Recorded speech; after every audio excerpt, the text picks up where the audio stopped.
So now I'm terribly upset about this. Yeah, that'll upset any man in his right mind.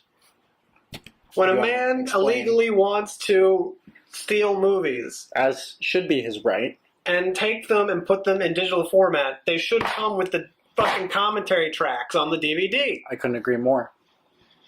A man has every right to that when he illegally obtains a film. I recently realized that it's actually extremely easy to just take a movie and then rip it onto, using free software, just rip it onto a digital format. Rip it? Like a frog? Rip it. Rip it. Burn it onto a digital format and just have the movie. That's good to know. Think of all the movies you could have already had if you discovered this sooner. Yep. And I think about it, how, the Chicago Public Library has all these great movies. And the last time I went there, they stocked up on Criterion films. Let me fucking tell you. That's wonderful news. So now I'm doing that.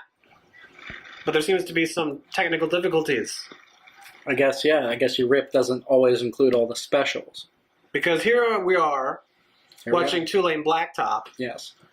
And here I am thinking, well, that film comes with 2 DVD commentary tracks. And you got 0. I got none of those DVD commentary tracks. It's very upsetting.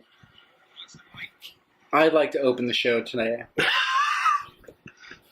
with a little bit of just frank discussion. I wonder if I aim this in a certain direction. You can try. Because I don't know if it's going in from this side or going in from these sides. I don't know. I don't know either. I honestly have no idea. Should be a way to specify. If this were a Shure microphone, you'd be able to choose the directionality and polarity of it. This is a Sony microphone. So Sony sucks, I guess. Although apparently they're really good for ghost hunting. Ghost hunting. We'll get into that a little more later. I'm just going to put it on here. That works. It's kind of bi-directional now. Here. Presumably, yeah. Hopefully. So let's start the show today with some upfront conversation. I just want to be honest with our audience. I feel like that's the best way to have this relationship. We must be honest with Tommy. Ratings are low. Our producer has been crawling up our butts about our terrible, dismal, really, ratings of late. Our work rate is shabby at best. And so I'm not proud of this. But, we took some time away. We really hunkered down, locked ourselves into a room, and just figured out, how we're going to get these ratings up for our show. Really just put in the fucking work, which is why we've been away for a couple of weeks, obviously. And ultimately, I'm not proud of this, but we realized that the best route to go is to pander to our audience a little bit. Oh, yeah. Yeah. And I'm told that this is a film that appeals a lot to our audience, to our core audience, our key demographic. So we've decided to watch Two-Lane Blacktop. I wanted to give that little disclosure. It's not something I'm necessarily proud of, but we're trying it out, and if it keeps us afloat as a show, we'll do whatever it takes. Do you have anything to say about this movie? I've never seen this movie. Well, that's great, because I really have nothing much to say about this movie either. It's wonderful. I do like this very vignetted two-lane little demarcation that's appearing here with the opening credits. That's a nice touch. You don't know that. Maybe they just shot this at night. Oh, that's interesting. That never comes up at front. How fascinating. What do you mean it never comes up at front? It used to always come up at the front. Did it really? I don't know. Huh? Yeah, back in the day. That's news to me. Associate producer, Gary Kurtz. End roll credits were... And who is Gary Kurtz? The man who produced Star Wars. Which one? The original. Is he really? Yeah. Well done, sir. Thank you for that. Directed by Monte Hellman. So I take it this is about drag racing? Yeah. And that's all there is to it. It's really the greatest drag racing. One of the greatest road movies ever, really. I do like a good road movie. So this movie is really for you. So this is like at the head of the road movie culture. It's like the top of it. This is it, man. So this is Road Head. This is Road Head. Wonderful. It's this. It's Vanishing Point. It's Crybaby. Yes, it's Crybaby. All the great drag racing films. Oh, of course, yeah. Rebel Without a Cause has a drag racing scene. Yes.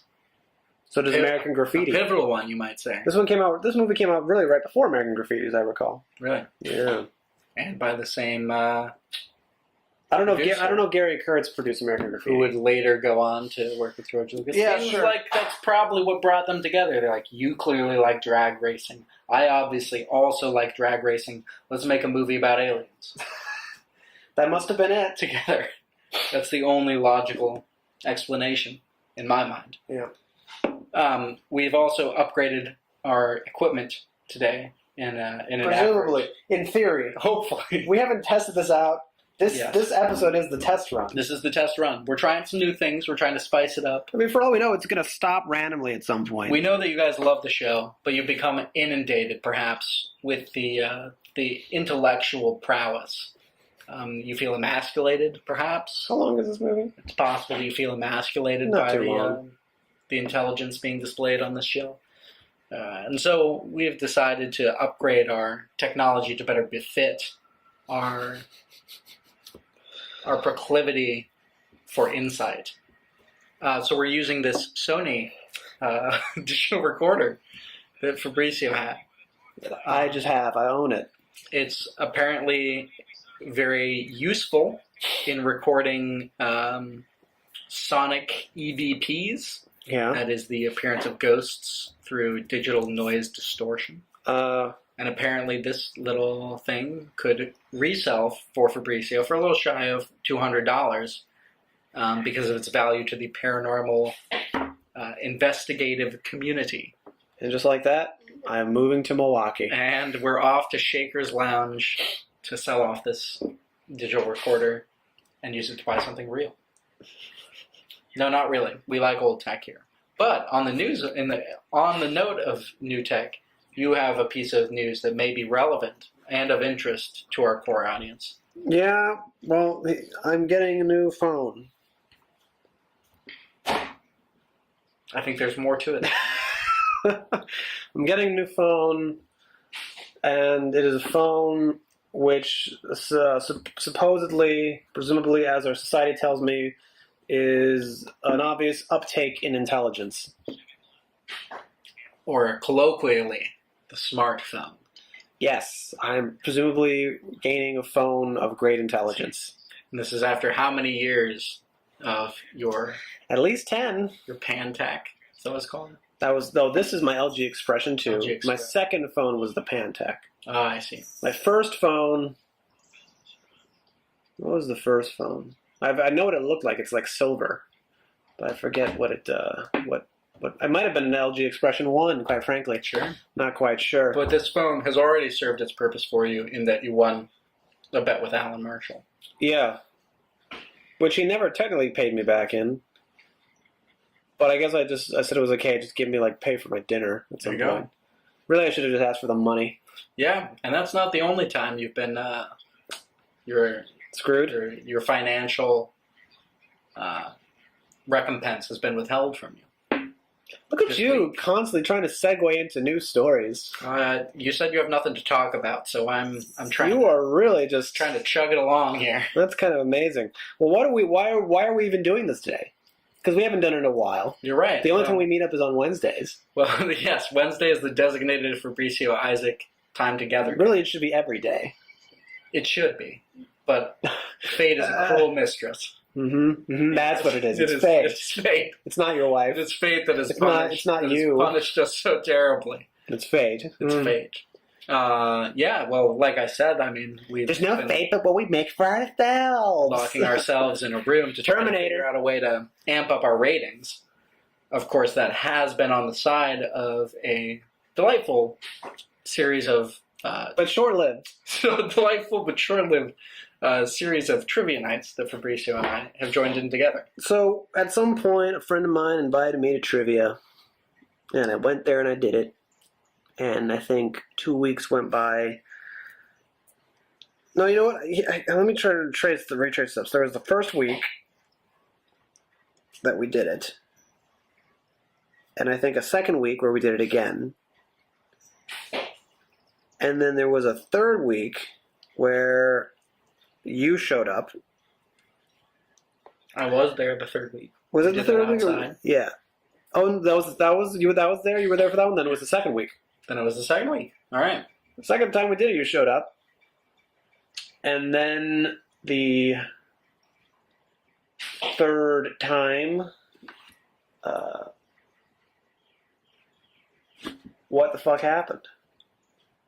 The third time was fine. The third time we did it again? We did it again. And Elliot finally joined. Right.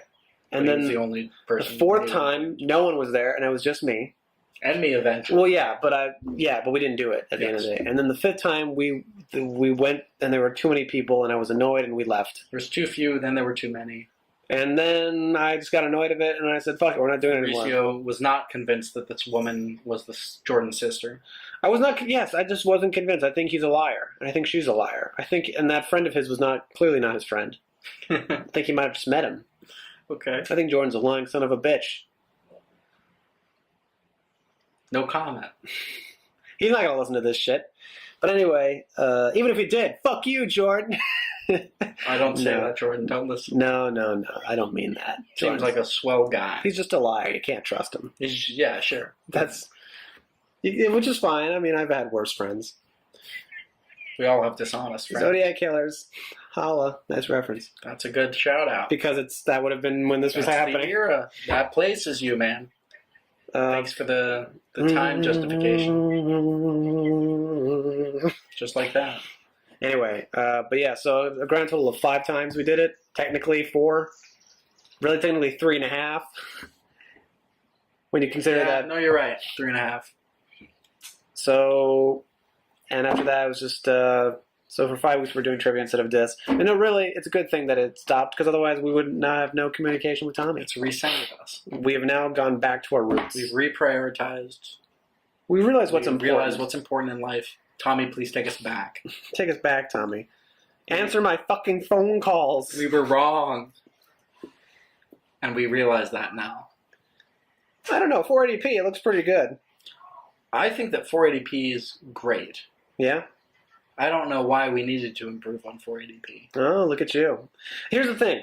When it's a DVD rip, because look, a DVD, this is how a DVD looks. This is a DVD, right? Because when it's transposing the quality, it doesn't reduce it. It doesn't take anything away. This is DVD quality, a DVD quality image. And on my TV at home, this looks good.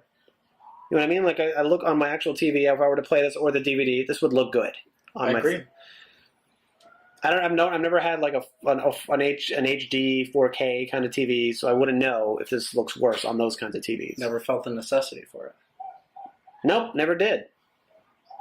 Wonder what they're doing. I wonder if this audio recorder can pick that up. Yeah, if you're hearing a little like down there, that's my neighbor who shoots archery in our backyard. Wait, is that what they're doing? I don't think that's what that screaming is. I hope that's not what that screaming is, because then something has gone horribly wrong. Did they do archery? My neighbor does shoot archery in our. That neighbor or is a different neighbor? The man who owns the other, you know how there's the 2 doors when you come in? Yeah. He owns both floors, or rents both floors of the other building. And he shoots archery in the backyard, which he says is his. Terrific. But is not his. Oh. We have bad blood with this neighbor. Hi, love. Welcome home.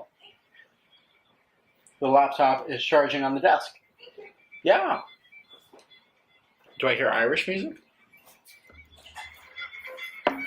Yeah. Lovely. That's what I came for. Yeah, and those long zoom lenses. There seems to be, in general, zoom lenses seem to have been villainized by. Well, in the 70s, they were directors. Every movie had zoom lens in modern 70s. times. Baby. I very much enjoy the zoom lens. Well, because the great thing about this kind of shot is that you can tell that these are real people and they don't know that she's an actress. The camera's so far back that they don't see it, and it can pretty much capture the whole thing in like a good wide shot. You know what I mean? You and I have discussed also there's a weird hatred of deep focus, which I don't know if it's a hate or it's just lack of real skill. Sure, it doesn't seem to be present in a lot of films. Deep focus. But we both love deep focus. I do love deep. Tommy's with us on this, and it's similar to it makes sense to me that in a visual medium you would rather see more than see less. Yeah, I don't want to be forced by the director to look at the thing that he chooses for me to look at. I'd rather he construct a frame that's interesting enough that I can look at anything in it. Like Jackie Chan. And be impressed. Like Jackie Chan. Just like Jack. It all comes back to Jack. It's not to say that I have qualms with things that are out of focus if you're trying to like bring my attention to something. Just when it's so preposterously bokeh'd with such a soft focus that nothing else is a thing in there except for what you choose from. The only soft focus, the only time I find it irritating. The only time soft focus is okay, the only time that's okay is when you're doing a close up. Yes. Because then it complements a person's face. Yes. The shallow focus is good. Otherwise, no Let shallow me see focus. Let me see the frame. When there's only one thing you're looking at, then it's okay. Like there's literally one thing when there's something like this, I want me some deep focus. I agree. I want to see all the faces. And see all, yes. This should not be blurred. All the faces. It shouldn't be. I agree. I should see these people on the street, what they're thinking. Although, to be fair to him, I doubt the camera even had that capability. I doubt it. I doubt that was even possible. This wasn't Technoscope, darling. Moonlight Drive. God. Continues. I'm pretty sure they even said that one of the cars, it might be this car, the Deuce Coupe. This is the same car that was used in American Graffiti. Oh, really? Yeah. That is funny. Yeah. They recycled the cars. What a world. What a world. I mean, that makes the most sense. Just like we got to convince Scorsese to just like put up the set, let us use it. Yeah, my little Deuce Coupe. You built turn of the century Chicago. You got to sleep sometime. Yeah, we don't. Exactly. I can come in at 2 in the morning. It's fine. Just sign the damn form. You want that kidney, Marty? That's right. Anyway, so yeah, now that I would like you to tell me more about Filmic Pro, just because that's the one thing I'm looking forward to is being able to shoot things with a smartphone, just because in theory the camera itself could be used well enough. The way that it's been sold to me as an app, it seems like it is pretty much just a camera, but I'm sure you're going to tell me. Yes. Well, see, here seems to be the misconception in my mind. Mm-hmm. The misconception seems to be that Filmic Pro improves the quality of the video, which is obviously not true. Right. The advantage is that you can lock, because obviously everything on the iPhone is set automatically to automatic. Yeah. The advantage of Filmic Pro is that you can lock your focus, you can lock your exposure, and you can lock your white balance however you want to set them so that it doesn't change randomly on you when you're going throughout the scene. And as I remember it, that's about the only thing, except it does now have, in newer models, it does have a zoom feature, but it's a digital zoom, obviously, not an optical zoom, because that's impossible. That's impossible. Exactly. It has a pretty decent range of like codecs for what it is. I think you can increase the frame rate within the app from what the camera itself will allow you to do in slow-mo. I see. So those are the advantages. And obviously the biggest advantage is that it does work with, if you want to get a Canon lens on there using one of those like mirrorless extender tubes, it gives you the option to like do a flip-flop of the image so that you can see what it would actually look like using a real lens on there. So it's a nifty app. It's nifty. It's nifty. I mean, to be frank, the camera, if you just used the internal video camera, I think in an iPhone 6, I mean, it's pretty good. It's pretty good. It's pretty good. It's not, I mean, obviously there's a huge difference between that and a professional camera, but they're so good at this point that, like, you can tell a compelling film using an iPhone. Tangerine did it. That's what I was about to say. They love to brag about that when they on the Filmic Pro app side. They talk about how award-winning movie Tangerine was shot using this app. Yeah, and that's very effective. Of course, it's not the entire story, but yes, you know what I mean. It's like it's not like they didn't just have a camera. Yes, camera. I mean, Pro. They had lenses on that. Yeah, and professional sound. Yeah, all that stuff. So it wasn't like it was just that. But yes, it was used in the making of said film. I will say it's enticing. I mean, the way I see it, if you're going to shoot films digitally anyway, I don't see much of a difference in shooting on an iPhone or not. Especially if you don't care, because that's the biggest drawback out of anything. If you don't care about deep, or if you don't care about soft focus, Yeah. Shallow focus? Shallow depth of field. Yeah. You cannot obtain genuine shallow depth of field through an iPhone camera because it's too small. Mhm. Can't let enough light to distinguish those light fields. Mm-hmm. But if you don't care about that, the And only that- other of course disadvantage is it's not as good in low light as obviously a larger sensor would be because it Right. lets in more light. Right. Again, would this problems would be solved if you had actual lenses. Well, no. The focus one would be. Focus if you one had like would a be, zoom lens. correct. Yeah. But you would lose more light, so it'd be even worse in low light because True. of the extender tube. I think it shaves off 2 stops in most Oh, cases. wow. But yeah, I mean, I guess just shooting broad daylight. any person with a compelling story that chooses to shoot on an iPhone and pays attention to their audio will make a spectacular film, Oh, look at that. I think. Okay, Isaac. Well, On that note, shameless plug for my own company. Shure microphones. Shure has a video app. We should get them to sponsor this podcast. Yeah, absolutely. That's what we should do. We need a fucking sponsor. They've got beer. Thanks for getting beer, love. What's wrong? She's very bad. Yeah, she chews your stuff. We were listening to a Simon and Garfunkel record, and I showed Isaac how to actually Yeah, use... I've never seen before. Shameful admission. I've never known how to operate a record player until this evening. You were watching a movie. An hour ago. You ever watch a movie? I don't know how to operate Ooh. it, but now I do. Ooh, cold. Very It was cold. But yeah, Shure makes a great app that's intended to go with their line of smartphone microphone products. Yeah. Called the Motive Video app. That's really good for. It has the same like locking features for the video function. Yeah. And also has some pretty robust audio features. So I recommend looking into that if you're also looking into Filmic Pro. Compare and contrast. Wait, what is this? Say it again. It's called the Motive Video app. Oh, you know what? I did read about this. It's pretty good. Especially if you are using one of their mics. Because you can change the directionality of the microphone.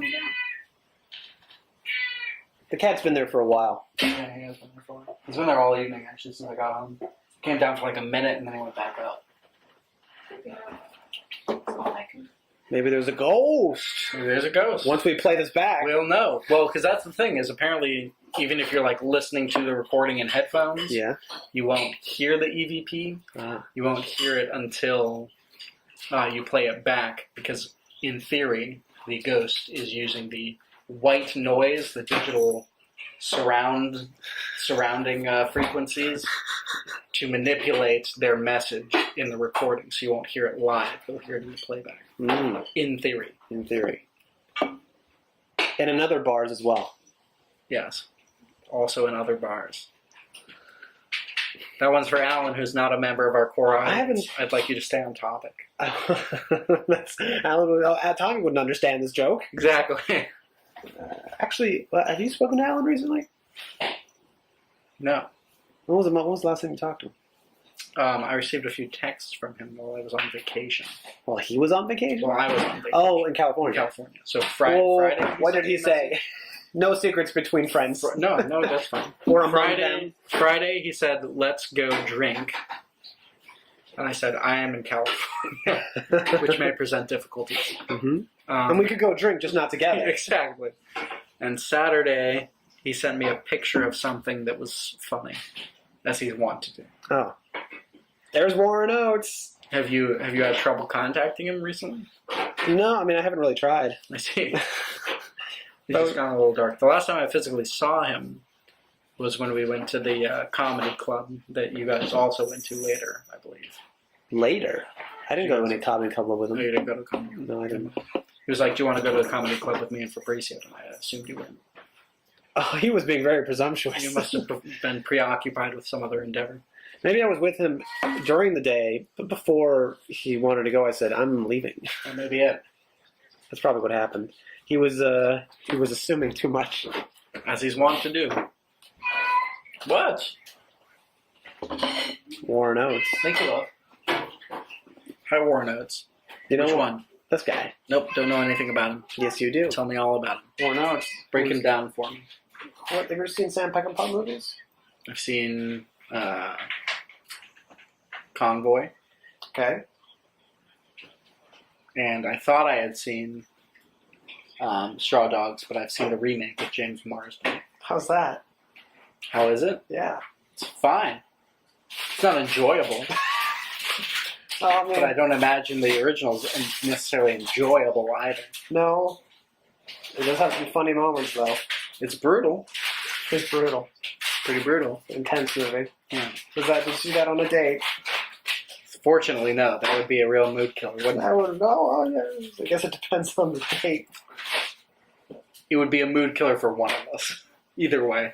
Either way, someone would be rattled. If that was not a mood killer for her, I suppose that would be a mood killer for me, that it was not a mood killer for her. So no, I saw it at a friend's house.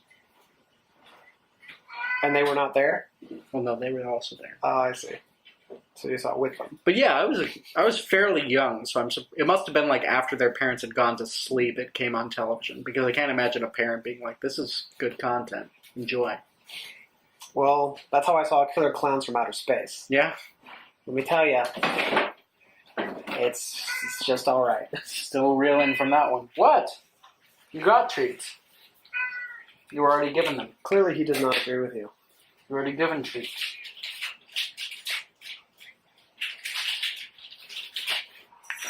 Anyway, So I'm told, I cannot confirm this myself, yeah.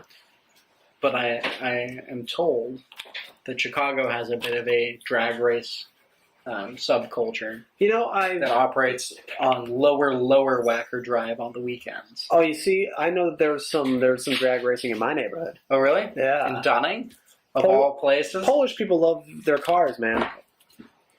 Who knew that Dunning had a dark side? I did, because its whole history is Pretty dark. pretty dark. It's such a quaint part of town, though. It is. It's charming. And the cemetery. Yeah. It's a lovely cemetery. Or no, it's great. He's in the Wild Bunch. Did you ever see the Wild Bunch? Yeah, but I don't remember him. He was one of the Wild Bunch. I'll have to take your word for it, won't I? Once you could just I rewatch guess it. you'll just have to believe. Just like that movie. Just like that movie, American Animal. It's a great movie. I also like it. It's a shame we can't talk about anything we have seen recently because we haven't seen anything recently. Well, I mean, since the last time we talked on this, we've seen a lot. I guess that's true. You want to talk about any of them? Yeah, let's talk about the Oh, movies God. we've seen. All right. Let's talk again about the movies we've seen. Begin. You go, Ed. You're, You're leading this one. I guess I'm leading this one. Disobedience I'm the lady. was a film that I saw. Can I move these just so I can walk? Yeah, sure. You want me to move them for you? No, but baby gotta move. The first film It's really all your fault, Isaac. that I saw recently would Okay, be you have to go back more than that. Okay. yeah, great. Would be See, there Disobedience, you go. starring Rachel Weisz and Rachel McAdams. Rachel Weisz, where have I seen her before? I mean, should have seen her in a lot. Well, that helps. She's Vesper in the second Casino Royale film. You mean Quantum of Solace? No, I mean the second time that they made a movie out of Casino Royale.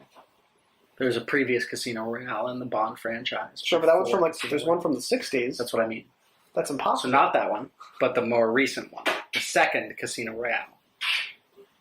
Not the one from the 60s, but the one from like 2006 or whatever it was. With Oh. Daniel Craig and Rachel Weisz. No, that's not Rachel Weisz, is it? It is Rachel That's Eva Green. Shit, you're right. That is Eva Green. What is Rachel Weisz in? What is Rachel Weisz in that Fabrizio would know? Oh, what is she? Well, yeah, any film. Fabrizio will probably know it. So That's okay. presumptuous. You'll probably know. I think she was Batman's girlfriend in the first Batman Begins. No, that's Katie Holmes. Shit. What is she from? I'm gonna look it up for you. Don't you fret. While Warren Oates is just sitting on a Coca-Cola freezer. The Constant Gardener. She's the wife in The Constant Oh, Gardener. yeah, okay, there you go. That's one. God. That's something. We got something. That's a thing. You know who directed that movie? She's also in The Lobster. She's the Oh. love interest in The Lobster. Really? Yeah. Great. for her. I guess. Sorry, what were you saying? Somebody Somebody else is in that movie. No. I mean, Rafe Fiennes is in that movie. He is in that. Ralph. Rafe. Rafe. As it's spelled. It's spelled. That's right. Obviously. But anything you want to say about that movie? I felt that I saw most of the more compelling parts of the film in the trailer. Oh, yeah? But there were We had this a discussion. couple of compelling moments outside of the trailer that were very good. What's the movie about? Give us a synopsis. There are these two women who are engaged. Well, okay. This woman returns to her very traditional Jewish childhood community when her father dies, It's very Jewish. and once again strikes up a forbidden romance with another woman Oh, who's married to her childhood best friend. I see. And they do some gay stuff together. And Do then some gay stuff. um, Like what? there's some, like, they spit in each other's mouths. That's not explicitly or exclusively a gay activity. It's just something that they do in the film. And do they spit in each other's mouths and do they enjoy it? They seem to. They certainly seem to. Does I that, suppose I should clarify. does that Rachel arouse you? Weisz spits into Rachel McAdams' mouth, and Rachel McAdams seems to enjoy it. did you enjoy it? It was a very pleasurable experience Oh, I bet. watching the film. And Who directed it? in the same guy who did Fantastic Woman. Okay, Yes, that makes sense. sure does. In fact, it's surprisingly a very similar story to Fantastic Woman. But yeah, performances are great. What the fuck the does this guy know about Jewish the ending communities? is really quite profound. I will give it that. The ending is. But the ending is kind of an amazing tour de force. But yeah, that's The last little sequence when they're kind of following the husband friend around as he's deciding what he's going to do with this knowledge and whether he's going to sacrifice his potential for status in the community to give her freedom, etc., is really quite a powerful moment. Oh. And then Rachel Weisz has a moment at the graveyard with her father that's also, or dead father, that's also quite profound. Yeah. And yeah, it's good. What's one of the 5 film, or more than 5 maybe, that you saw recently? Both saw Hereditary. We did both see Hereditary. Let's discuss it. Was that right? So yeah, so then I saw Upgrade. And that movie, that was actually the last movie I saw that day when I went to the AMC and I spent the whole day there. That's right. And that movie was, because I had seen that same day, what did I see? I saw First Reformed and I saw Hotel Artemis. And they were both, in their own way, entertaining movies. In their own way. And it was kind of like a night of lowering ambitions. Mm. In the sense that the first movie, First Reformed, was really going for something, like high art kind of shit. And then Artemis was trying to be just like a kind of above average A science more fiction intellectual movie. sci-fi movie. Not, yeah, kinda. Not even really. I see. And then Upgrade, it was just like pure schlock. But it was so very much okay with that. Leaning into it. It was leaning into B movie, like heavily B movie shit, and it was great because I talked to you about this. When the movie starts, like for the first 20 to 30 minutes, you're not quite sure what kind of movie it's going to be. Like, is this going to be a romance?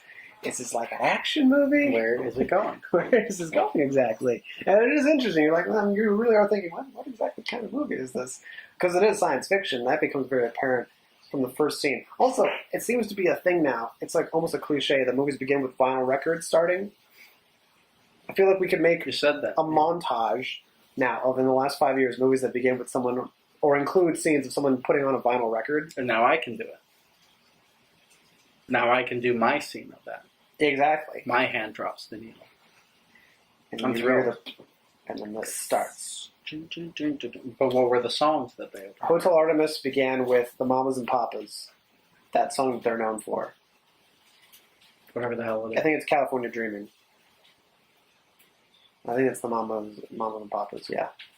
And then the song, I don't remember the song in Upgrade. We could look it up. Fair enough.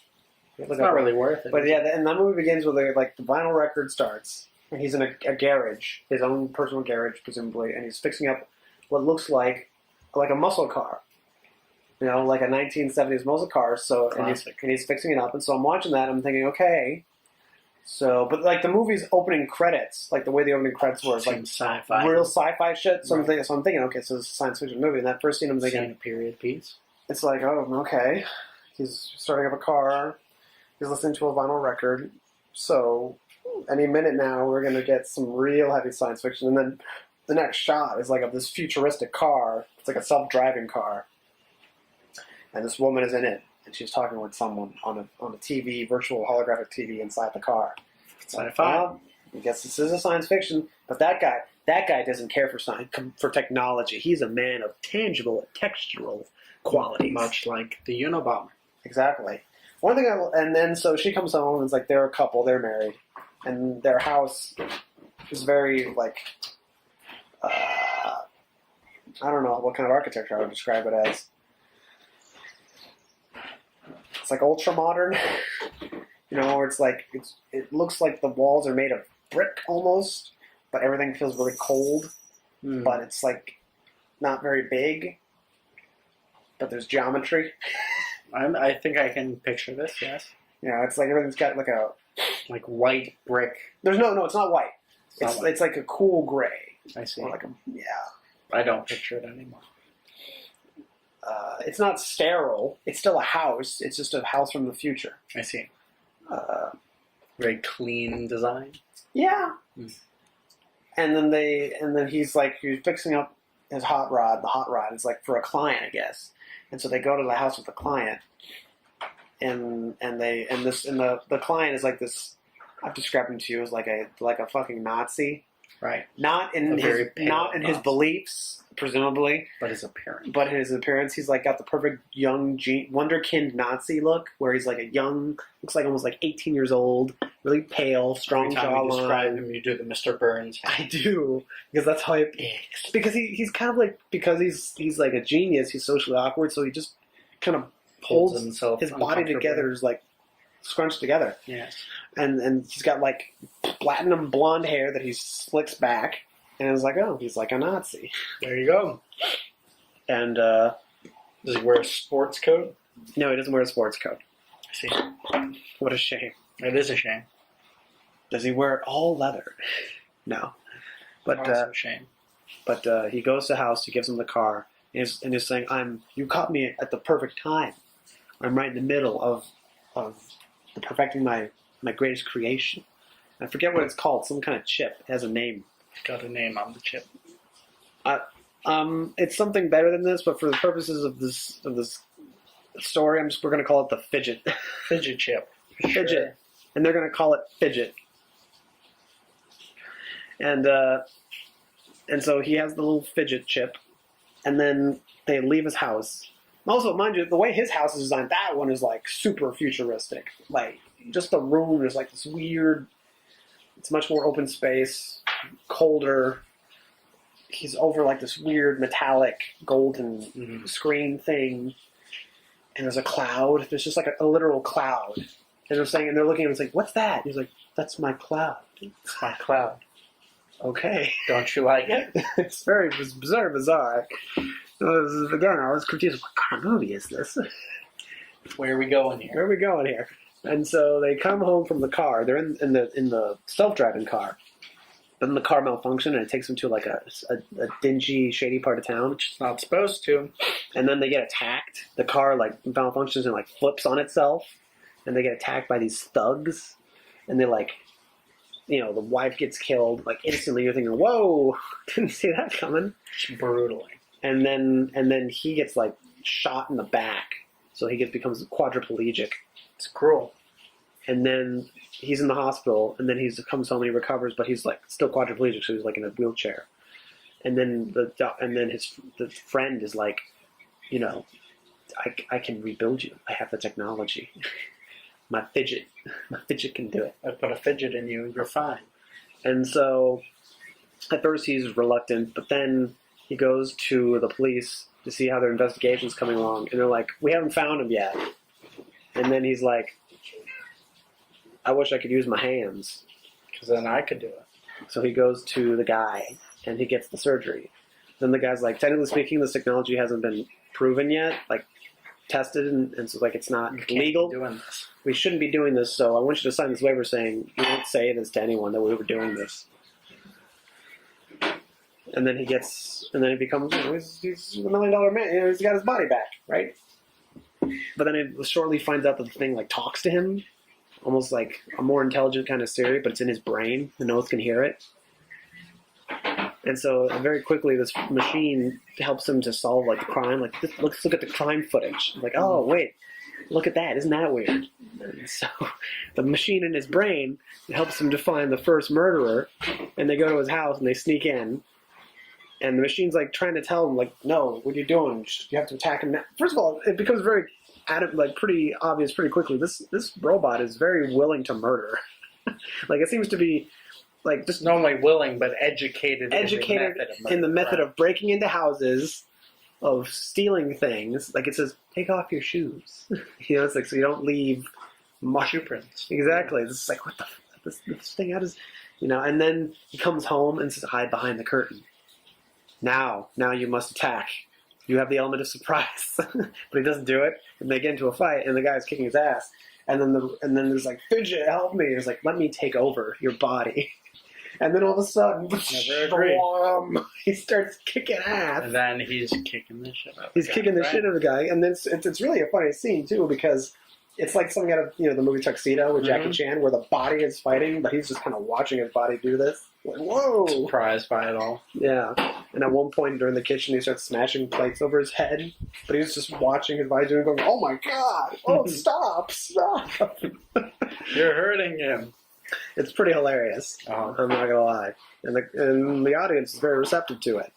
That was the best. That's the good. When you go to the movies, you want to go with a good crowd. Crowd is important. The crowd is very important. Not the little old ladies I saw First Reformed with. They apparently didn't care for it. When that movie was over, I remember one of the little old ladies saying, "I'm picking the next movie." She's entitled. She's entitled to pick the next one. Oh wow. Are they in a car wash? They are in a car wash.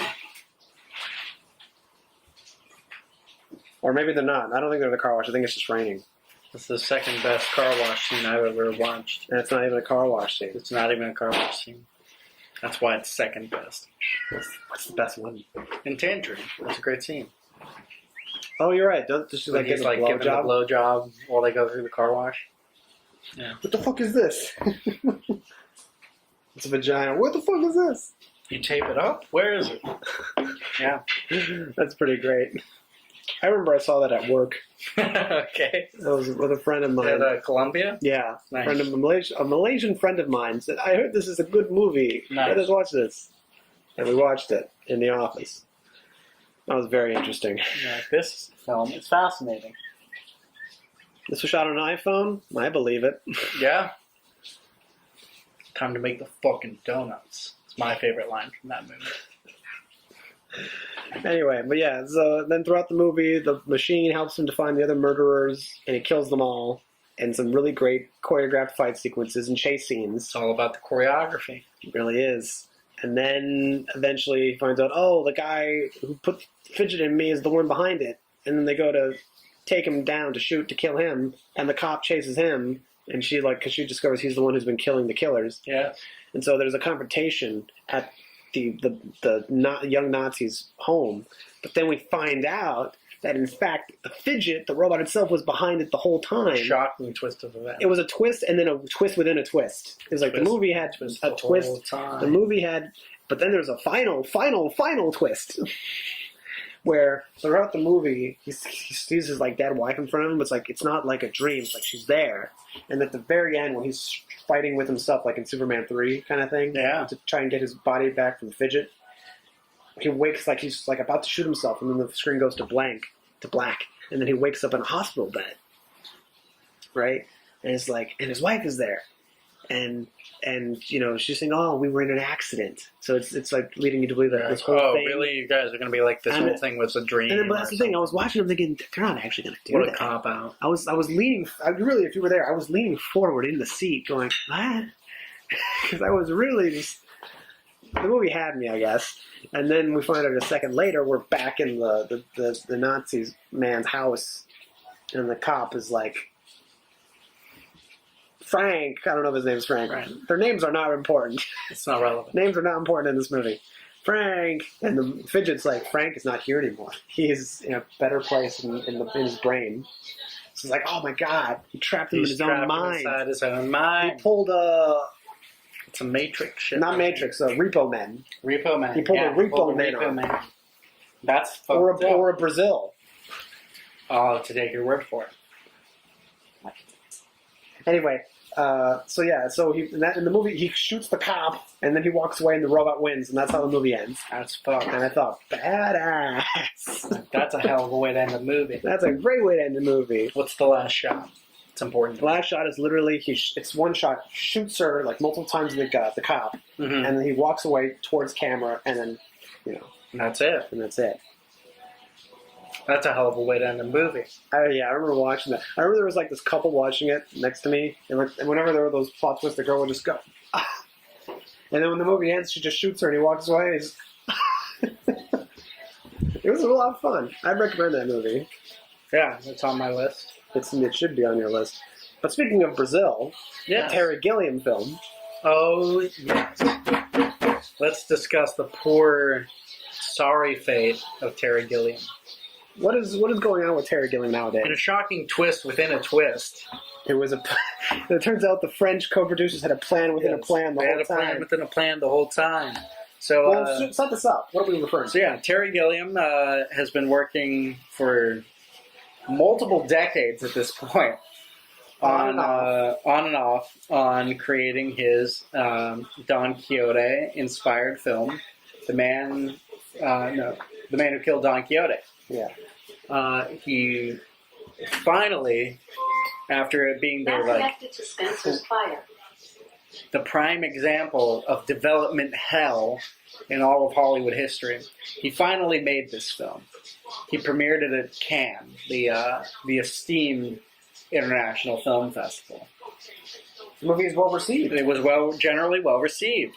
He was very excited to finally get it out to the public, hopefully get a distribution deal, and share his vision at long last with the fans that have waited so long for his vision to come to fruition. Nay. But it shall not be. It shall For the not French come to courts pass. have ruled not only does he not have rights to the film that he created, but he broke the law by choosing to make the film in the first place after he broke with the French production company that helped him with the first attempt to film it. So they've awarded the full rights to this French production company and have ordered him to pay $10,000 for having the audacity to continue making his passion project when this production company decided to dump it. So not only will he not be allowed to show the film to the general public by his own choice, not only can nobody else buy this film to help him Distribute it. well, and to help offset the millions of dollars that he put into making it, Yeah. he is being ordered to pay $10,000 in penalties for making the decision to hit record on the camera. It's just a really cruel little twist in the chest of the knife. That's messed up. Well, that's what you get for hiring Adam And so Driver. we're very excited for his next film, The Tragedy of Terry Gilliam, Yes. in which he The portrays man who killed Terry Gilliam. Yes, in which he portrays the struggle that he's undergone. The movie try that to make killed this Terry film. Gilliam. The movie that killed Terry Gilliam. That's really what it came out to. What? She was talking to the rabbit. To the rabbit. Aces. Not everything is about you. I no Isaac. longer talk to the rabbit. I don't find it productive. So poor Terry. Poor Terry Gilliam. Especially the way he's been that's talking cool. about it That's so unceremonious. of the French. Yes. Yeah, that's right. Kick my ghost recording device. Trips the ghost recorder, Mickey. I'm just going to hold it up while you have that thing on the table. I'm going to move the whiteout away from my laptop while you have the rabbit. It's not whiteout. What is this? Paint?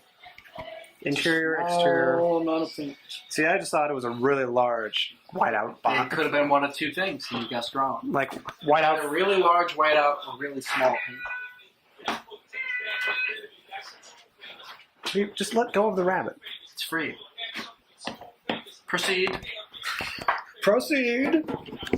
So yeah, especially when I remember reading an article around the time it was premiering at Cannes an interview with Terry, who was talking about how I'm just happy it's over. It's such a relief to Yeah. finally have this done. Hopefully someone wants to buy it. Now I can. Now even if someone does want to buy it, they They can't. cannot do so.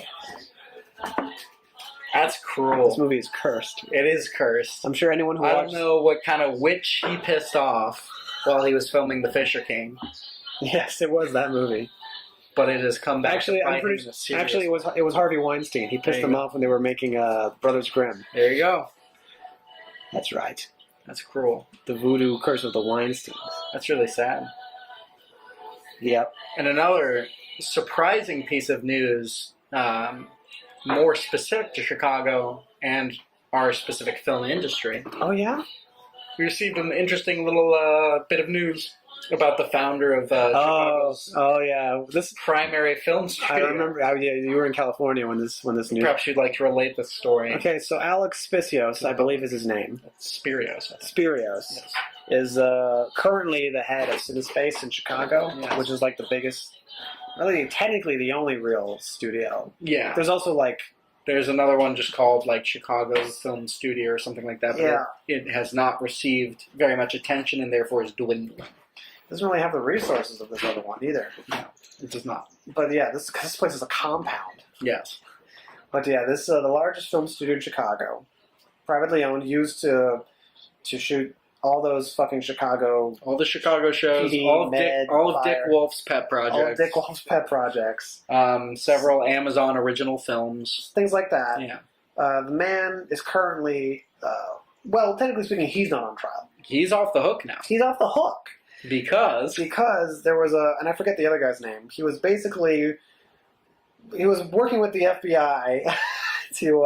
Alex Spirios was working with the FBI He was working with the FBI to gather evidence. against this Teamster, Yes. a man who was like the Teamster leader, boss. a Teamster boss, a union boss, Yes. to try and take him down. Yes. And I guess the reason For extortion and cronyism. they got to Alex to Spirios because they found out that the way some of the money he used to Tax evasion. found this studio was Yes. illegal. And so they're like, we're gonna put a wire on you, and you're gonna record. Unless you want to go to jail for a long time, you're going to wear a wire and help us take down this union boss. It just goes to Which show. is such layers. You would think that at this point in time, those kind of things don't happen anymore, but that's when you realize, no. The movie rights to that story are forthcoming. Jimmy Hoffa never really died. Yeah. That's what The Irishman is going to prove. The spirit of Hoffa lives on. Yeah, absolutely. It's just kind And of... what an iconically Chicagoan way to build a film studio. It wouldn't be a Chicago film studio if part of it wasn't illegal and very Yeah. salacious. It's very salacious. It's really quite phenomenal. I definitely want to work there now. Yeah, if anything, I imagine that this is going to boost the stock of the institution. Absolutely. I'm sure he's thrilled that the news. Well, I'm sure he's not, but I'm sure it will benefit them now that this. Any news is publicity is good publicity. out. Exactly. Martin Scorsese will I shoot don't his think- next film here. I don't think. Especially his because face there's- is trembling in its boots. by Because they're it. currently in the process of building an actual backlot. That's right. Which is unheard of since the early 1900s in Chicago. So yeah, Even when we had a second film heyday, it was more about the distribution offices than actual production facilities. really, quite frankly, I don't think he's ambitious enough. I mean, you're building this compound, you have the sound stages, you're going to build a backlot. Why not just make it a fucking studio? Why not just make your own movies? We're almost there. You're right. They could be producing. No, they're just They outsourcing could be it to optioned. other companies. No, why don't you just make your own movies? It could be. Why not? You clearly have the resources. These are the things You're clearly shady enough. that you need to make a movie. You have them. It's true. Seems to me that's the next step. Time to pitch it. We'll tell them we'll be the first in-house directors at working in CineSpace. From CineSpace Films. We're working full time here. We'll sign a 10-year contract. Mm-hmm. Sign away our souls. Absolutely. Make maybe one We'll bow film. we'll bow to the cronyism. And quite frankly, I don't think you can do any wrong here, guy. We'll make him on the cheap Yeah. to start, and then we'll we'll go from there. We'll hit the national, international market. We'll see where we can take it. Yeah, it is interesting that that model seems to be pretty uncommon, whereas theaters that set up their own distribution platforms are pretty common. I feel like Music Box Films has its own. There's the Music Box Theater and Music Box Films. Alamo Draft House has a releasing and distribution company. So how do antitrust laws work exactly? That is such a broad question for this podcast, and you know I don't have all the specifics. But you know why I'm asking that? Yes. I feel like isn't there that too far with the vertical integration? Isn't there some conflict of interest here when you have a company that is distributing as well as financing the film? Yes. Like when you have Movie Pass, all of a sudden making movies, investing in films, investing. Yes. Quotation marks were elicited. Well, there. certainly. They're certainly promoting their own products through their own service. Yeah. But because, How do antitrust laws work here? I guess they could apply there. Is it that you need to But they don't produce? they don't control the theater, I guess, is the difference.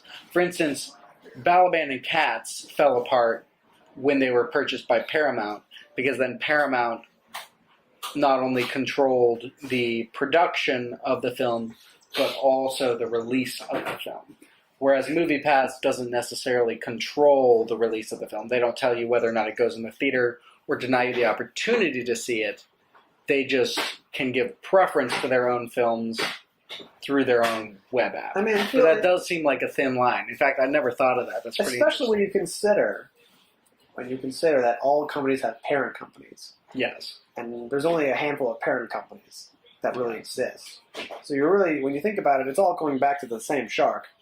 Ultimately, yes. The same handful of sharks. So again, how do these laws work exactly? I guess to a certain degree that means they aren't. I guess to a certain degree they're just kind of paper. On the note of antitrust laws, it seems that the Disney acquisition of Fox is pretty much solidified. Oh yeah. Although it's amazing how far up from the original bid they went. I think they added $20 billion to the Who's deal. getting this? Fox. Yeah, but who is getting this? Who owns Fox? Whoever owns Fox is about to get a golden shower. You're the goldenest. Yes.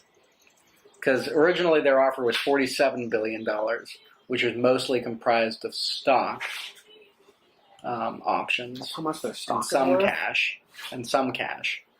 But then Comcast came in with a $56 billion, something like that, all cash bid.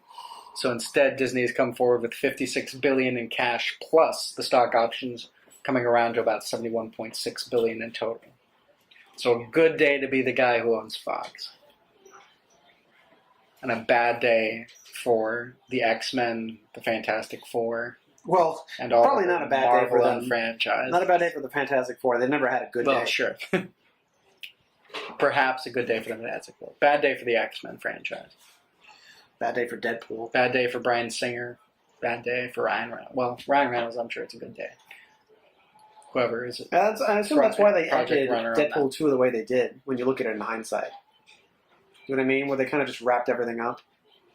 Reset the timeline Yeah, to a certain degree. Goes back, saves her, and then Timeline's fixed. timeline's fixed. He goes back and shoots the other version of Deadpool. Now there's room for them to enter the MCU. And he shoots Ryan Reynolds when he reads the Green Lantern. That's right. It's all, you're welcome, Canada. It's all connected. That's what it feels like when you look at it in hindsight. It's like, oh, it's like they were getting ready. It's true. They were saying it almost in a joking way, we know what's about to happen. You know what's coming. Josh Brolin will be a villain in both franchises. Whoa, slow down there, Thanos. Slow down there, Thanos. Exactly. Yeah, so that's interesting. Apparently, AMC is now offering their own subscription service as well. For what? Movies. To do what? Like Movie Pass. Is it? But exclusively for AMC theaters. What's the difference? It's more expensive and you can see fewer films. Sounds to me like it's not worth it. But it does include IMAX and 3D films, which Movie Pass does not. Which That's not relevant to me. Or me. But to some people, that may be a draw. It's $20 a month, and you can see 3 films a week. That's a ripoff. Their hope is that MoviePass will soon run out of money, become bankrupt, and people will be really pissed that they have to start paying for movies again. So they'll be willing to pay a bit more for a different subscription service if it's more sustainable. I'll just sneak into movies. But we'll see. I'll just get them online. Yeah, but we'll see. Yeah, but we'll see. I haven't been to the movie theaters in 20 years. So yeah, this mostly takes place in cars. Well, yeah, it is a road movie. It is a road movie. Interestingly, though, I suppose this is a product of the era. There doesn't seem to be a lot, if any, like car mount type shots. There's not a lot of them driving, looking at them. It seems to all be behind over the shoulder, or like when the car is stopped for some purpose. Yeah. Occasionally through the window of like the back seat or something, but very little through the front windshield. It also could just be that they didn't really have much of a budget. Yeah, product of the time, product of the budget, artistic choice. Who's to say? Ask Monty Hellman. We would be able to know this if we, of course, had the goddamn DVD commentary tracks. Track. We would know for sure. This has upset me. Now I got to go and check the other ones I did. We'd be guaranteed. I could have sworn they had those. She said they had 2 commentary tracks? This one has 2. Who are they from? The first one is with the director. Yes. And I guess the lead writer, or the lead actor, I think. Or maybe it's the director and the producer. And the second one is with the screenwriters. Interesting. Most films don't have that. That's true. It's hard to come by 2 commentary tracks. I want to know all the effort put into both processes in this film. So I'm just going to have to get those separately somehow. Now I need to go back and check the other films I've ripped to see if they got those commentary tracks. I could have sworn they did. I remember listening to them. But maybe you just listen to them when you have the disc. Nothing is certain anymore. God, everything is a problem. You know Phil Collins is going back on tour? Is he? Yeah. Is he coming to Chicago? Probably. It's a major market. Good for him. Yeah. Are you going to go see... Again, you need to properly introduce the man. Phil Collins? Yes. Wow. What do you mean properly introduce him? As the woman from TV Disney at the end of Tarzan VHS says, rock legend Yes. Phil Collins is going on tour again. This is true. I used to be in a band called Genesis. All right, then. Yeah, I don't know if I would even call that music rock. I'd call it... It's a stretch. It's technically not... I can't argue it, but it feels wrong. Yeah, it's the same as calling Billy Joel a rock. Exactly. A rock legend. Just think, all right. If it's important to him. It doesn't bother me that he thinks that. In his case, it is important. It doesn't feel right. So this is the part where they make out. It's a nice part. Like the way that their heads are tilted. Like this truck. You see, look, this is a good quality, right? This is great. Yeah, I think way too much stock is put in that stuff. Into 720, 1080, Blu-ray. Yeah, absolutely. 1080 is like a max out for me. Oh, so no 4K. The only advantage to 4K, and I'm repeating like 100,000 other people when saying this, the only advantage to 4K shooting-wise is that you can shoot in 4K, punch in as much as you want. Yeah. Well, not as much as you want, but much more. Pretty far, and maintain quality. Whereas if you tried to zoom in on this, it gets ugly pretty quick. But aside from why that, would you do that? I guess is also, why would you do that? if you just shoot it right in the first place. Why would you do that? Then, yeah, even 480 from a DVD, it looks good to me. Looks good to me too. But then again, apparently we have no taste. I guess not. We went to a pretty fancy dinner in California, and like a swordfish steak, some other fancy seafoods. It's just genuinely just not my taste. Yeah. So I got tofu and broccoli. Not out of a cheap thing, not out of an affordability thing. Just I guess you and I both just lean that way. What can you do? Anyway, is there anything else we can talk about? I'm sure there are other things we can come up with to discuss. Yes. We've already made it further than I thought we would, though, so that's pretty good. It's a good sign. Is there anything else? Any other movies you want to talk about? Do you really want to talk about Mr. Rogers' Neighborhood? Hey. Let's talk about that. Hey there, neighbor. Oh, hello there. They really, watching it, I started crying after like 5 minutes. Easily, because it really was amazing how I had not really thought about him in a good 10 years, 15 years, and then I saw him again. He pulls on It was all like of the heartstrings. It was like a father who like went out for a pack of cigarettes and never came back. That's right. And then you see him for the first time, and in a good 20 years, You're a little angry. Papa? You're mostly sad. You came back from the store. You think of all the lost times. Good reference. Yeah, it felt like that. Mm-hmm. And he kept saying all these nice things about me. Yes. And he kept saying nice things to me. I was like, this is how it was supposed to be. Yeah, in hindsight, I kind of wish I would have seen Hereditary immediately followed by Won't You Be My Neighbor. Because I found the first thoroughly disturbing, and the second one unequivocally invigorating and rewarding. Wait, I'm confused. The first Won't You Be My Neighbor was disturbing? No, Hereditary was disturbing. But you saw that one first. No, I said I wish that I would have seen that, and immediately after it, seen Won't You Be My Neighbor. Okay. Which I did not do. I saw Won't You Be My Neighbor, wept like a child. And then went to go see A few Hereditary? days later, saw Hereditary, and trembled like a child. And then at that point, God was dead. Exactly. Hail Satan! That sums it up. No, not Satan. King Paimon. Yeah, exactly. Paimon.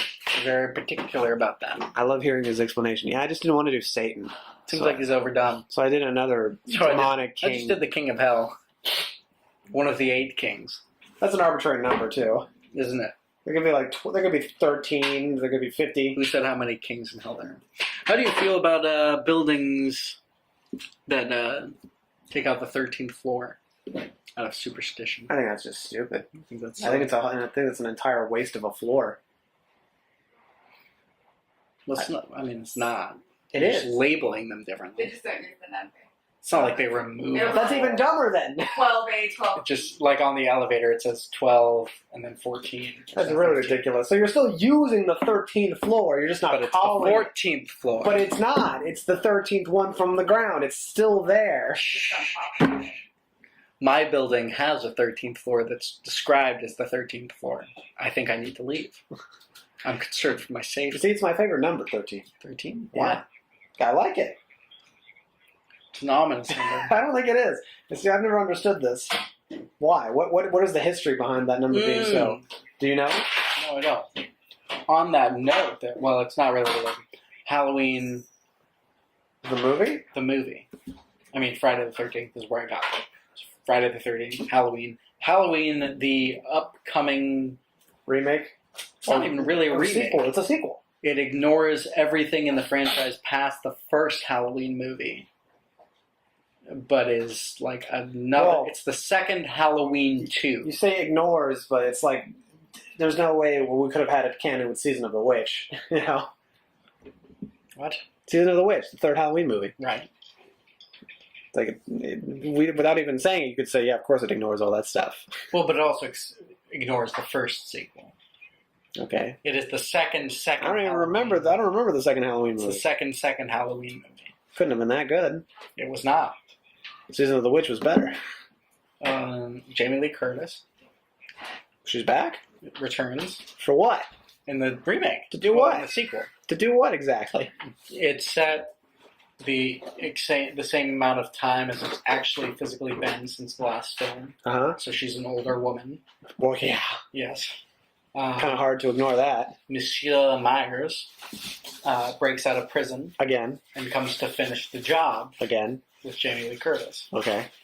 And that's the plot of the movie. But she's ready for him this time. She's been planning the whole time to kill him. Oh, she's been waiting. So she has a shotgun and stuff. This sounds schlocky. So she kind of hopes for him to break out so that she's got all these booby traps. She's just been waiting for him She's to been break waiting out for for him to 20 break out of years. prison so she can finally kill him. She's had no life for 20 years. She's Yeah. kind of been living in an apartment. Correct. So is John Carpenter making this? He is a producer on it for the first time since the second Halloween film. Wasn't he a producer in But he's Season of the not a Witch? director. He's not a producer on Season of the Witch. I mean, he's credited as an executive producer, but only because he created the franchise and he's therefore Oh.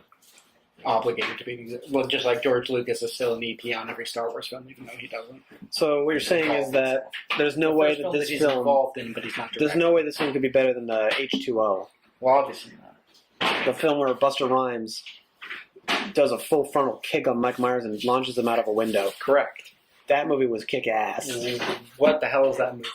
What are you talking about? It was a Halloween movie. I've never seen this film. You've never seen Have you never seen this? No. When did this come out? We gotta watch this. What the hell? when the new one Halloween comes out, we're gonna watch that one. We'll do a H2O. I mean, H2O. It's like any other Halloween movie. It's a Halloween movie, but the premise is that it's a stupid premise. Basically, how exactly? What is the premise? Okay, so it's like there's kind of like two intersecting storylines here. Technically, one is like at one house was just like a party, some teenage party. Yes. And then in the house, the Michael Myers house, it's become infamous in this movie. Okay. And so they like try and film like a reality, almost like those ghosts, like those paranormal shows. Okay. They go to the Mike Myers house to see if anything weird happens. Okay. And then Mike Myers he shows up because he breaks out again, Okay. and so he starts killing people.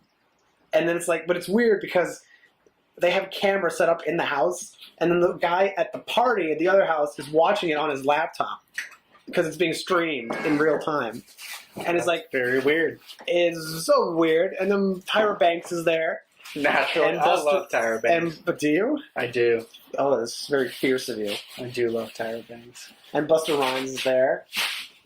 And Busta Rhymes, Kicks Mike Myers' head. you just gotta watch the movie. All right. It really is.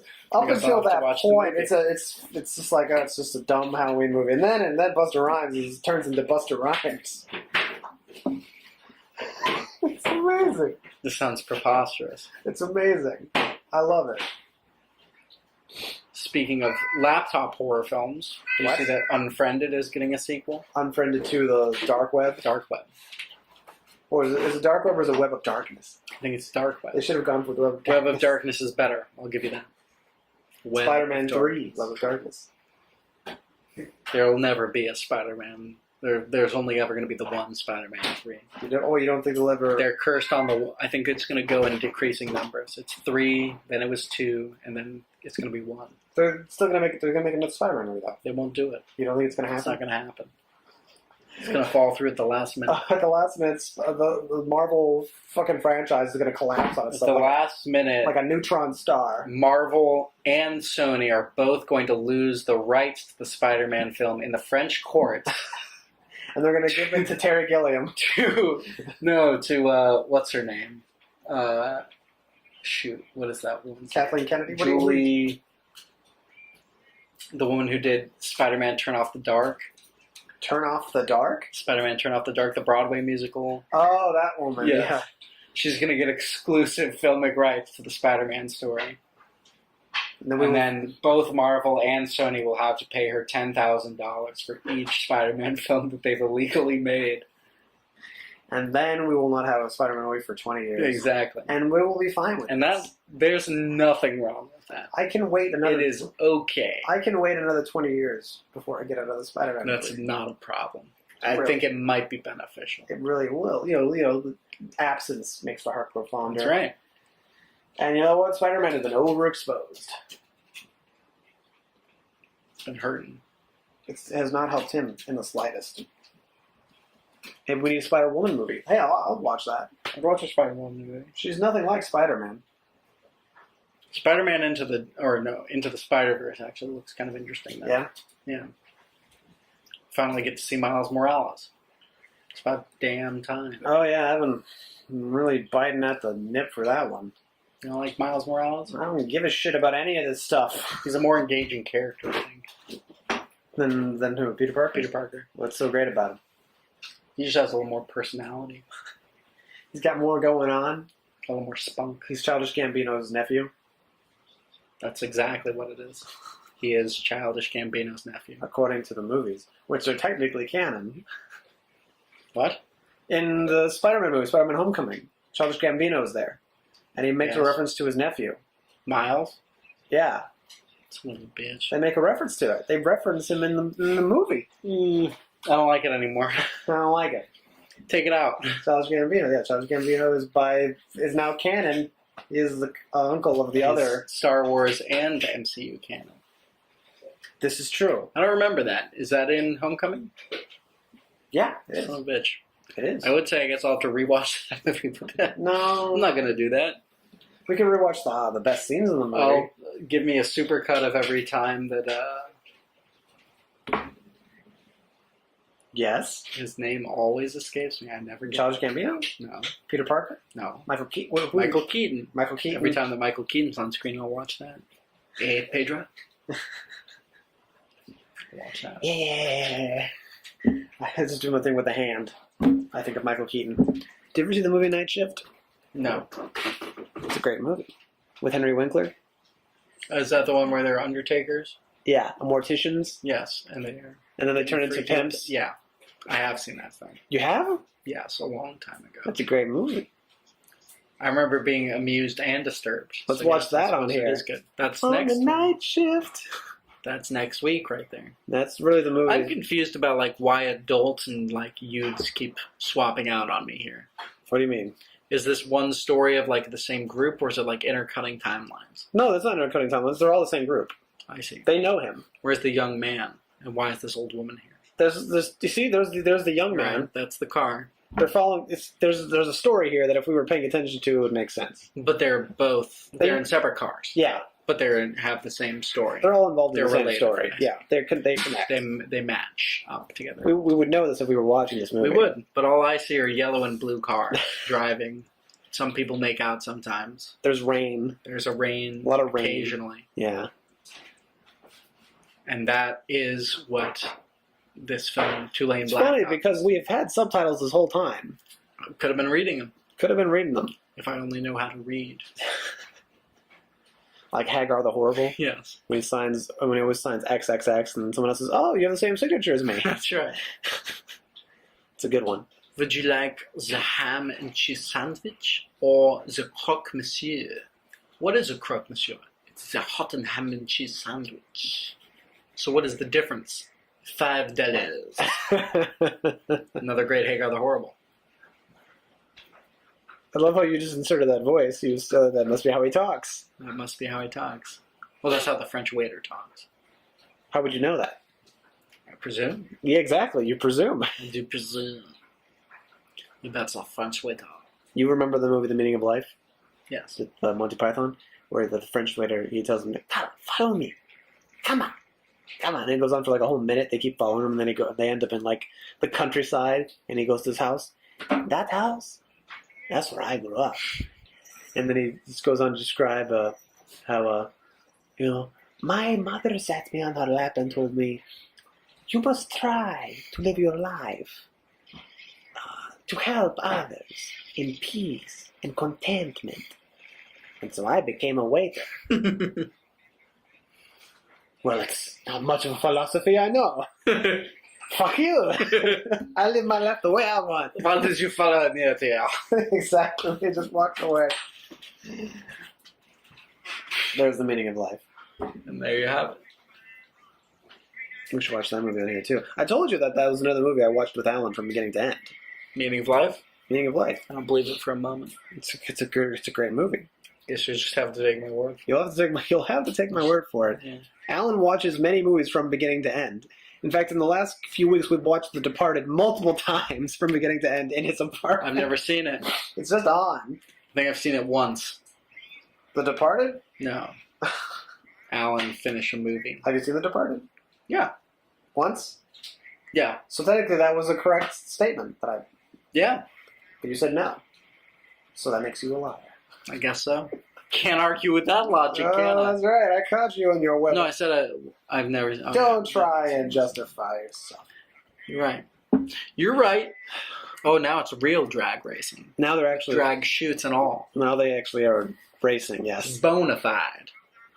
This is bona fide drag racing. Look at these cars. God, this is the 70s. Look at that. We should install a drag chute on the back of my truck Oh, yeah? for braking. Ah, yeah, that would be great. Yeah. Or on the back of the trailer because its brakes don't work. Emergency brake. Yes. All right, we should slow down in the next 5 to 10 minutes.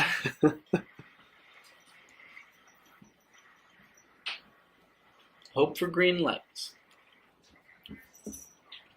So I guess... Instinct. I like when they define that sort of stuff What do you... in the subtitles. I love it. He's saying something, but we don't know what it is. You're not supposed to. Letting you know that there is, in fact, is some dialogue. There's a dialogue. But it's not for But you. you won't hear it. I challenge you to discover what he's actually saying right now. I imagine it's for the hearing impaired. Well, sure. Sure. Sure. Sure. Just I didn't realize you like had one of these. Fred Rogers. One of what? Oh, little Echo Dot thing. Yeah. It's become a very smart home up in here. We got that. Spencer got a Roku stick the other night. Amazing. Apparently lets us watch Netflix on the TV. Yeah. Yeah. It's nifty. Nifty. I dig it. So it's... Recently I've been to Kohl's. And they have now an Amazon area.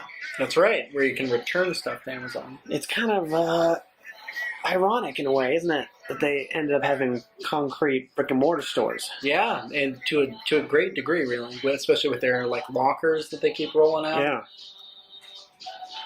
They're reliant now on brick and mortar, especially now that they own. I mean, they own Whole Foods now. Oh my god. That's obviously reliant on brick and mortar. There's that bookstore in Lakeview. What? Have we not talked about this before? There's a... Well, I mean, I'm sure there's a bookstore. Physical Amazon bookstore. It's just like books. How many in books? Lakeview. Is it like a lot of books? It's like about the size of a small Barnes & Noble. Like a single floor Barnes & Noble of books. But it's funny because they lay it out the same way that their store, like online store is like laid out. How does So that they've work? got like a shelf and it's like one book is front facing. Uh-huh. And then there's a little sign that's like, if you enjoy this book, you might also enjoy, and then points to a little row of other books. But they're physical books. Ridiculous. Or they're like books. These books got the highest rating in the crime category. All 5 stars on Amazon.com, and that's a row of physical books. Or they're like, these books are Kindle books that people read within 14 days of purchase. Here are the physical books. It's very interesting. You should go. I liked it. I liked it too. I thought it was interesting. I just find that so bizarre. Well, it's so interesting because you see so much of like people trying to imagine like what does this analog environment look like in like a digital community. So it's very interesting to see somebody like take the exact opposite approach. Where they're like, how do we take our online marketplace and put it in a physical environment, but in the Literally same way? transpose it. And I can't imagine that it's profitable for them. I don't But know. it's cool that they You have do to it. imagine they've invested in this for some reason. There must be something that's telling them. And here's the other This could interesting work. thing. Guess what it's right next to? This one specifically? Yes. What? It's right next to a Capital One Cafe, which is a coffee shop run by Capital the One, bank. where there are also ATMs inside for Capital One. It's a very bizarre nexus of The future is now. yes, of technology companies and analog format. All of a sudden, my dream of turning the U.S. Postal Service into a brothel is much more. It is attainable. It is now a possibility. This is the time. Strike while the iron is hot. I go to Benjamin Franklin and I tell him, Mail order prostitutes. I see it. "Dear Mr. Franklin." I don't know who ends up with that letter. Here's what's interesting to me about the U.S. Postal Service. From my understanding, the U.S. government is prohibited from endorsing any particular company, Mm-hmm. as that would violate antitrust law. And it's a government institution. It is a government They institution. can't show favoritism to private businesses. And yet I distinctly remember an extensive campaign that paired the Amazing Spider-Man 2 and the U.S. Postal Service in ads together. So clearly, no one gives. These laws are not meant to be trusted. And so, yes, the antitrust laws, I'm anti-trusting them. Da-dum-shh. Yeah, That was for you, Tommy. that was for Tommy. That was for Tommy. That was great, Isaac. Okay. Very good. Nice birthday. I really can't wait to see how this deals with all this noise. Oh, I'm sure it won't go well. But maybe you'll get a ghost voice. Is that the new? Like, this ghost is rapping. that- Beyonce and Jay-Z album? Yeah. It sure is. I'm assuming you've heard it a few times now. Spencer's heard it all the way through. And you've I've been only heard here. a few snippets. Well, But the okay. ones that I've heard are good. Okay. Or do you like these two performers? No. Neither. I mean, Or I separately. shouldn't. The way I say it seems like I dislike them. It's just like, I was like, You're ambiguous about that. yeah. She's not my favorite singer, and he's not my favorite rapper. It's just like, Who is your favorite rapper? Robin? Rapper. Oh. Rapper. Rapper.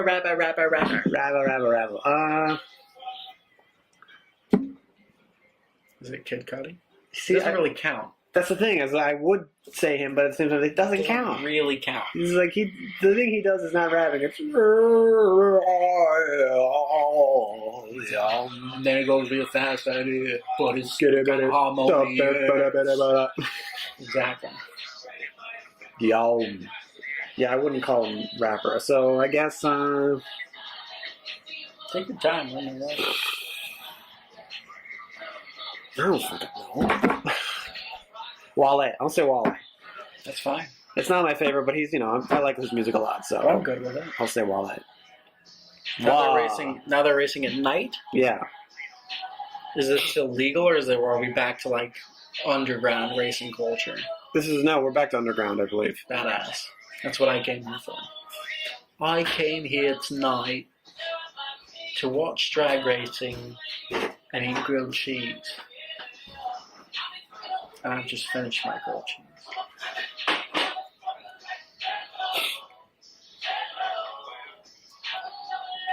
Yeah, I'm not going to be honest. I haven't seen this in a while, so I'm not entirely sure what's going on. It's okay. But that's not what this is You don't have about. to know everything. You don't have to. I'll watch it again. You don't have to have all the answers for these now. I'll get my Blu-ray version. Yeah, get your double commentary track. Okay, so I'm telling you, I've been ripping these movies. The last time I was at the library, they tell me, so yeah, you're the Chicago Public Library, like $9.50. So if you go past, Mr. Mitchell? if you get to 10, we can't let you take things out anymore. And I said, wait a second. Oh, Where do these $9.50 come from? That doesn't make any sense. like Mr. Mitchell? And they Calm showed down. me these dates, and I said, that doesn't make sense because I renewed these books and I returned them later. I don't know what to tell you, guy. Mr. Mitchell, please calm down. So I'm going to have to ask Tommy to send me $10 over the wire. It seems only reasonable. It really It seems only fair. I think it's his fault. I can't think of anyone else. The only way I know if I'm overdue or not is when he sends me the emails that he gets saying that they're. Oh, really? He forwards them to you He forwards still? them to me. So if he That's doesn't forward it to me, it's his fault. Really, he owes the money. I don't owe them anything. All right, Tommy. Time to send your $10. Time to send. I know you got it from all 10 that. of your American dollars. 10 of your, from that Adidas money. 10 of your Adidas dollars. Give me 10 of your Adidas dollars. To Fabrizio. P.O. Box. So do that. But yeah, I rented out like 10 movies. Wonderful. Just gonna rip them all over the week. Which Boom, movies? boom, boom. What are the movies? Let me try to remember them. Yes, There's please. probably like 3 Chaplin movies. Modern Times, Classic. Monsieur Verdoux, something else. Another film. Another film, 2 John Pierre Melville films. Melville. Yeah. Bob Le Not his Flambeur. real name. No, I don't know what his real name is actually. I don't either. Jean something. Presumably the Jean Pierre is correct. The Melville is the thing that's phony. Although there actually is a Mielville. Is there? That's a French name. But that's not him. That's not him. That's Jean-Luc Godard's girlfriend. Yeah, it is. And what the... Yeah, 2 of his movies. There was a Carl Theodor Dreyer film I got. Man of the House? Something like that. Which sounds like a comedy, but then you remember this is Carl Theodor Dreyer, the Danish director from like the 30s. So don't be fooled. So don't be fooled here. And something else. Some others. And more And films. other things. Among others. Among others, there are other things. Which is the cop-out.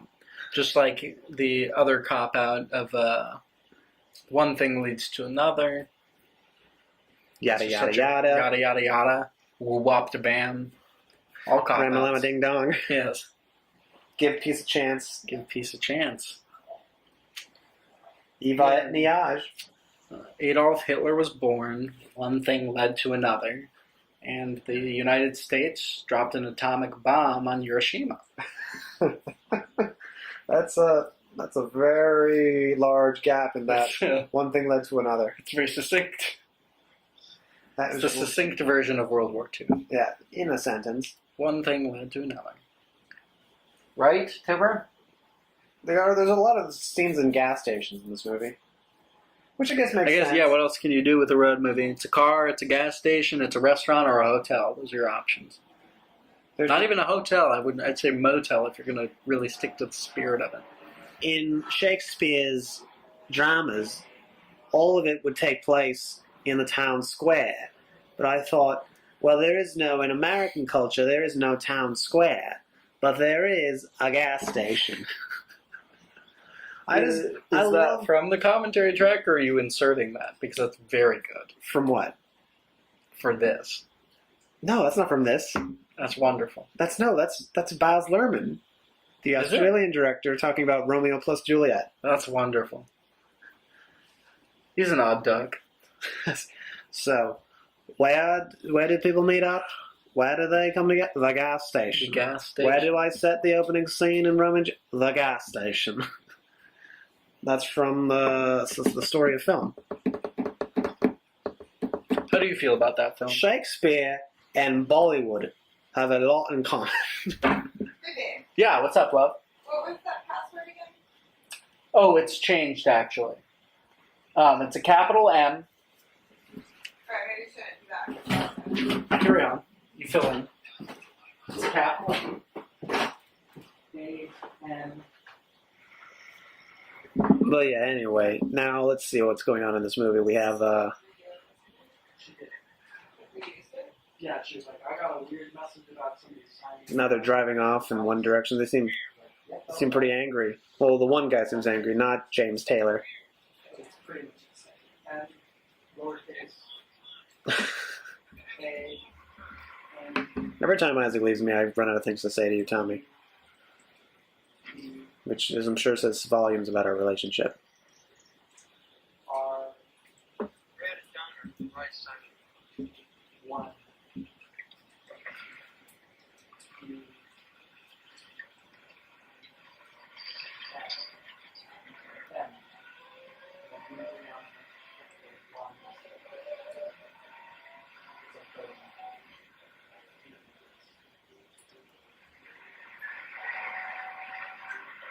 Yep, they're driving with intent. And the Roku stick has returned to its glory. So they're in a restaurant now? Yeah. Well, this couple, I suppose. So Oh, there they are. so the showed up. storylines are coming together. Well, this wouldn't be the first time. Oh, they've intersected several times. Yes, they know. They Sort all of- know each The other. sort of thing you might know if you'd followed the plot of the film. Plot is a loose term. If you'd followed the beats of the I film. wonder. Let's see what they say. Let's see. Turn it up, ladies. And they say nothing. They say nothing. They sit in awkward silence. Columbus, Ohio. That's my third favorite city in Ohio that starts with the letter C.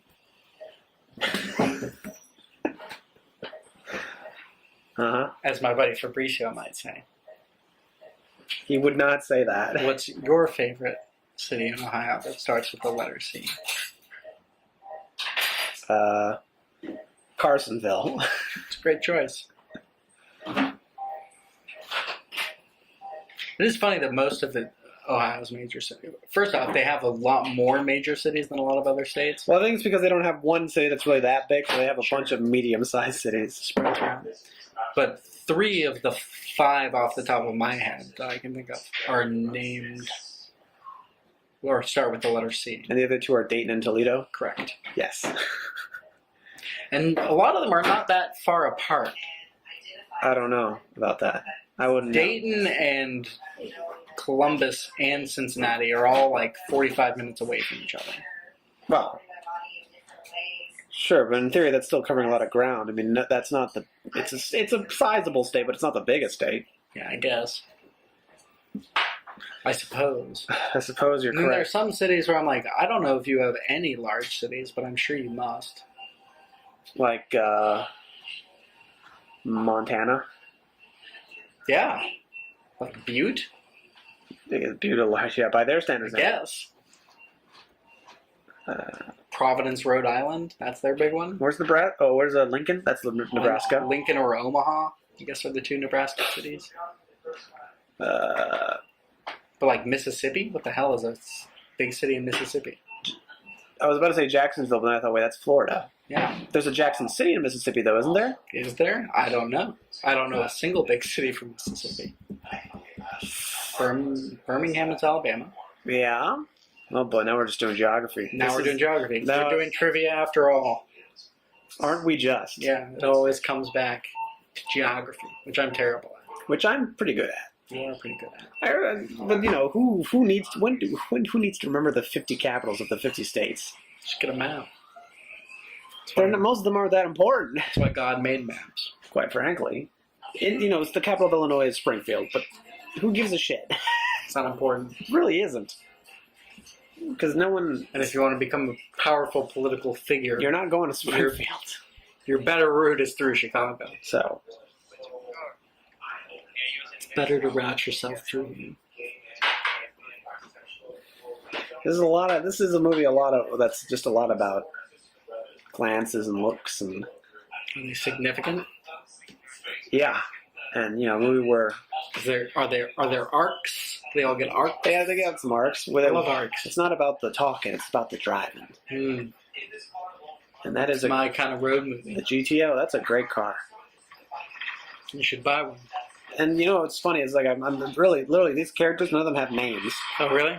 The main character is just known in the credits as the driver, and Warren Oates' character is just GTO because that's the car. That's the kind of car he's driving? Yeah, That's pretty so funny. they never call themselves each other by their names. They never mention each other's names.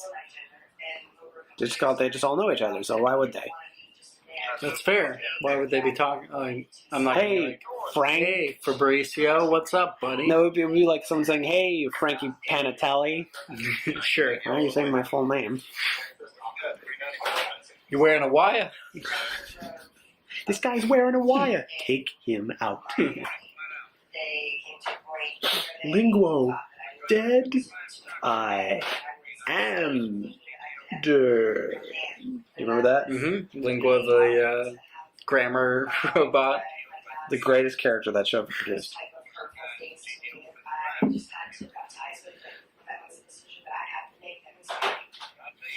Well, now he's talking. We got dialogue, folks. Something about scratch.